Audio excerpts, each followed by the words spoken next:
My boss took credit for my work for 3 years and got promoted twice because of it. The day she became my VP, I handed her my resignation, along with a folder that ended her career. Let me tell you about the first time it happened, because the first time is never dramatic. The first time is always small enough that you almost convince yourself you imagined it. I had been working at Hargrove and Denning, a mid-sized marketing and brand strategy firm in Chicago, for about 8 months when my manager, a woman named Claudia, presented a competitive analysis I had spent 3 weeks building to the firm's senior leadership team. I was not in the room. I had not been invited. I found out it had happened when a senior partner named Gerald stopped by my desk 2 days later and said almost in passing, "Claudia tells me the competitive framework was her methodology. Smart approach." He nodded approvingly and walked on. I sat with that for a moment. Then I went back to my desk and told myself I had probably misunderstood the situation. Claudia had directed the project. Maybe she had contributed more to the methodology than I was giving her credit for. Maybe Gerald had mischaracterized what she'd said. Maybe I was being oversensitive. That is what gaslighting does, by the way, and I want to name it accurately because it took me a long time to use that word without feeling like I was being dramatic. It creates a fog of plausible alternative explanations, each one just credible enough to keep you from trusting your own perception. And when it comes from someone with authority over your paycheck and your professional reputation, the fog is especially thick. My name is Priya.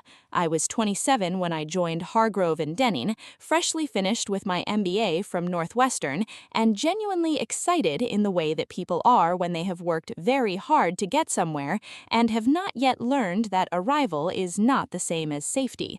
I was good at my job, I want to say that plainly, not as arrogance but as context, because the rest of this story requires you to understand that what Claudia took from me was real and had real value. Claudia was 44, had been with the firm for 11 years, and was, by every surface measurement, impressive. She presented well. She was confident in rooms full of people more senior than her. She had a gift for language, for taking complex ideas and making them sound inevitable, and for a long time I mistook that gift for the ideas themselves. It took me longer than it should have to understand that she wasn't generating the ideas, she was translating mine. The pattern became clear over the following year. I would develop a strategy, a framework, a campaign concept. I would brief Claudia on it. Claudia would present it upward, always with language that subtly shifted authorship. "I've been working through an approach," or "my thinking on this has evolved toward," or simply by presenting the work in a format that implied her own construction of it. My name was occasionally attached to supporting documents, never to the central idea. I raised it once in my one-year review, carefully, professionally, with specific examples. Claudia listened with a patient expression of concern and then told me that in a collaborative environment, it was natural for ideas to be attributed to the team rather than the individual, that learning to think of our output as shared was an important part of professional maturity, and that she would be sure to amplify my contributions more visibly going forward. She said this last part warmly, as though she were doing me a favor. Nothing changed. I was, if anything, more carefully managed after that, included in more meetings, given slightly more visible tasks, kept just engaged enough to feel like progress was possible. It was a masterclass in containment. In my second year, Claudia was promoted to director. The announcement cited her innovative strategic thinking and consistent delivery of high-impact client solutions. I sat in the all-hands meeting where this was announced and kept my face very still. That was the day I started keeping records. I want to be specific about what I mean by records, because this is the part that matters. I had always used email for project communications, most of us did, but I began to be deliberate about it in a way I hadn't been before. Every briefing I gave Claudia, I followed up with a written summary sent to her by email. Just to recap what we discussed, my proposed approach for the Kellerman account is as follows. Every framework I developed, I saved with metadata that timestamped my authorship. Every presentation deck I built, I kept the original working files with version histories. When I shared documents via our internal project management platform, I ensured the creation and edit logs were intact. I also began, quietly, to build relationships outside Claudia's sphere of influence. I volunteered for cross-departmental projects. I made myself known, carefully, not aggressively, to people in the organization who existed outside Claudia's reporting line. I asked questions in larger meetings. I made sure that people above Claudia's level had at least a peripheral awareness of my name and my work, so that if the time came, I would not be a stranger to the people that mattered. This took patience. It took almost another full year, and in the meantime I watched Claudia continue to present my thinking as her own, watched her reputation inside the firm grow with every quarter, and worked very hard not to let the bitterness of it make me sloppy or sharp-edged in ways that would hurt me. Because here is the thing about being wronged at work. The wronged person is one bad moment away from becoming the problem. You raise your voice once, send one email with a slightly too sharp edge, show up to one meeting with your frustration visible, and suddenly the narrative shifts. Suddenly you are difficult, emotional, not a team player. The person exploiting you gets to keep their reputation clean while yours develops a crack. I had seen it happen to other people. I was not going to let it happen to me.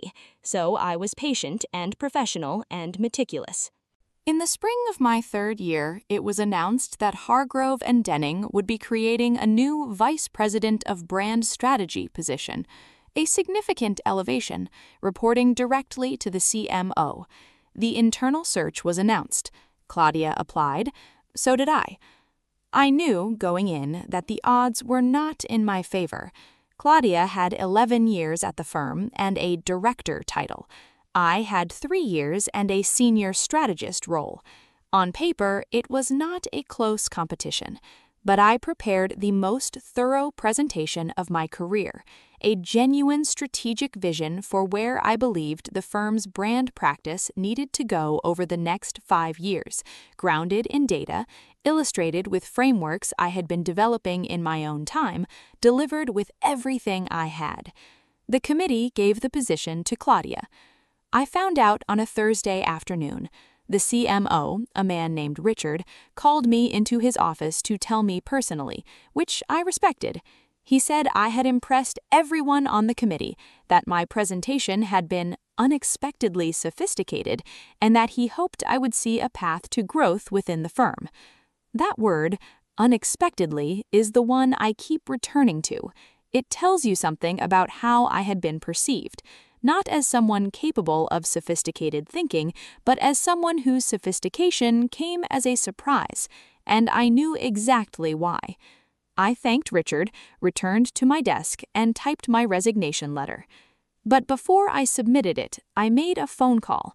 I contacted the Chief Operating Officer, a woman named Helen, who had always been, in my limited interactions with her, direct and fair, and I asked if I could have 30 minutes of her time before I left the company.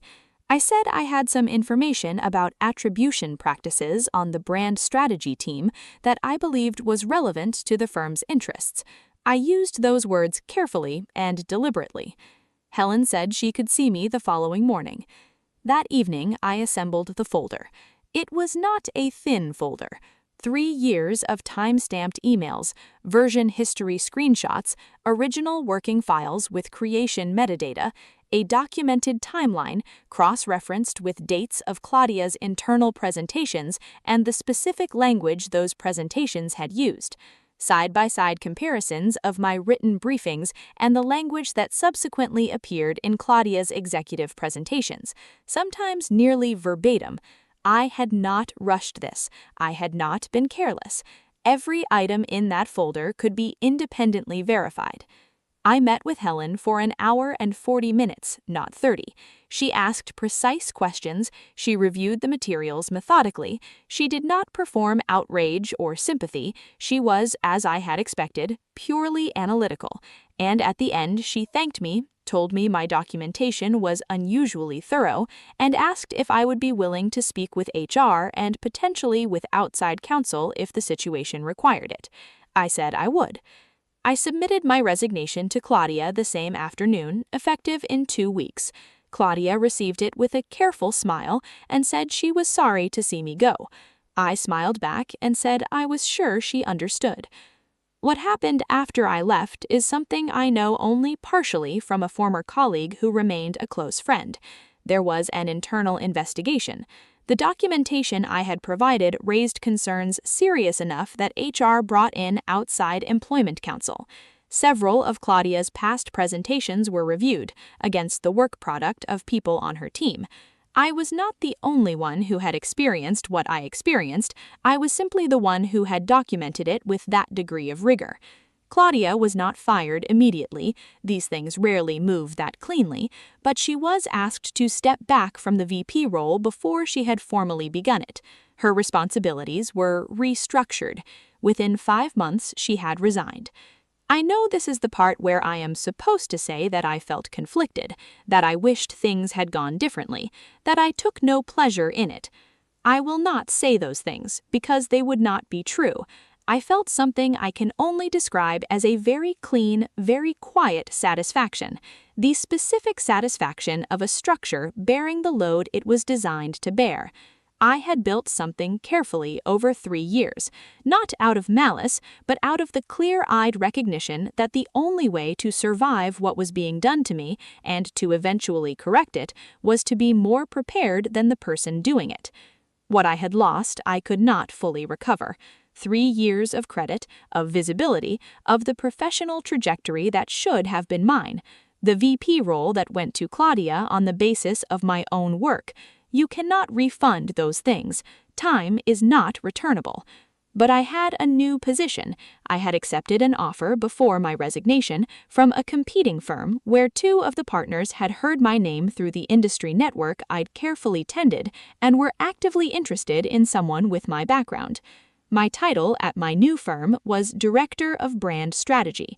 My salary was 31% higher than what I had been earning at Hargrove and Denning. And I had my records, every email, every file, every time-stamped piece of evidence that my thinking was my own. Not because I needed them anymore, but because I understood now, in a way I didn't when I was 27 and newly arrived and still believing that good work speaks for itself, that it doesn't. Good work speaks for itself if you make sure it's speaking in your name. I have a simple rule now in my career and my life: document everything. Not because I expect betrayal, but because documentation is not distrust, it is self-respect. It is the quiet, unglamorous act of treating your own work as worth protecting. Claudia taught me that. It is, I suspect, not the lesson she intended.